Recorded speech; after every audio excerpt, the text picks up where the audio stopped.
There's an old story we've all heard as children about a poor boy, a handful of beans, and a giant who lived above the clouds. But behind the fairy tale, Jack and the Beanstalk hides one of the deepest psychological journeys ever written. It is not just a children's tale, it's the blueprint of personal transformation. Jack begins the story as the boy who has nothing. He represents the part of us that lives at the bottom, poor in spirit, without direction, and still dependent on the mother figure. He is the child who has not yet met his own potential. When his mother sends him to sell their only cow, she sends him away from the safety of the home, the first symbolic separation. Every journey of growth starts with that painful departure, leaving what you know, stepping into uncertainty, trading something tangible for something invisible. And what does Jack get in return? Beans, small, ridiculous, impossible. That's how every inner calling first appears: foolish, unreasonable, something no one around you believes in.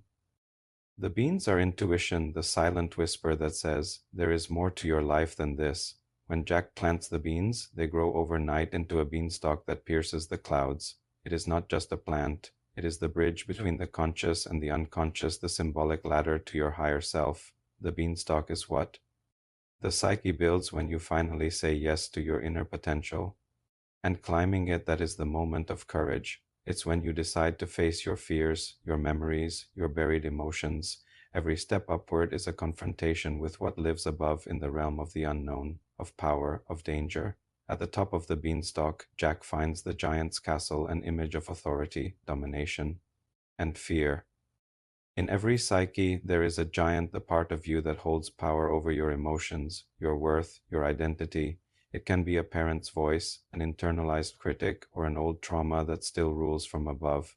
Jack's decision to enter the castle is the decision to explore your own shadows, to steal back what was once yours, your courage, your creativity, your voice.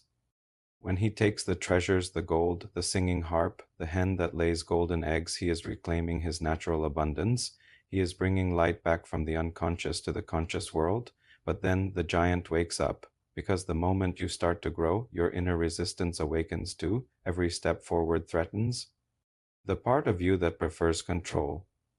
The giant chasing Jack down the beanstalk is the psychological backlash we all face after transformation, the fear that says, go back, you are not ready, you're not allowed to change. And what does Jack do?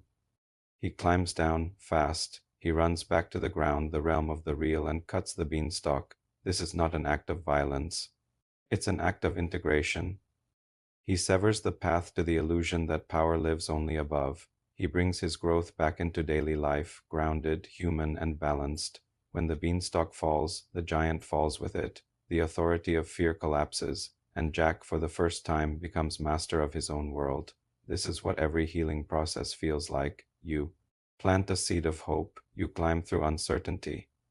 You face the giants that have lived in your mind for years, and when you finally see that they are not gods, just echoes of your past, you cut the connection that kept them alive. Then you return with wisdom, confidence, and self-respect. The story also hides a spiritual message. The golden hen represents the creative potential, the energy to build, to manifest, to make your own fortune. The singing harp represents the voice, your authentic expression that was once silenced by fear, and the gold itself represents awareness, the light you bring from the clouds into your ordinary world. Jack is not a thief, he's a redeemer. He takes back the parts of the soul that were stolen by shame, guilt, and doubt. He teaches us that true courage is not fighting others, it's daring to meet yourself. And the mother, the one who once scolded him for trading the cow, now sees the treasure, because every mother, literal or symbolic, eventually recognizes when her child becomes their own person. That's individuation, the process of becoming whole. Every myth is a mirror. Jack and the Beanstalk reflects the eternal pattern: descent, initiation, transformation, and return. It's the same cycle in every therapy, every heartbreak, every recovery, every reinvention. You start in scarcity, you meet your giant, and you come back with gold. And maybe the most powerful lesson in this story is this: the beanstalk was always inside you.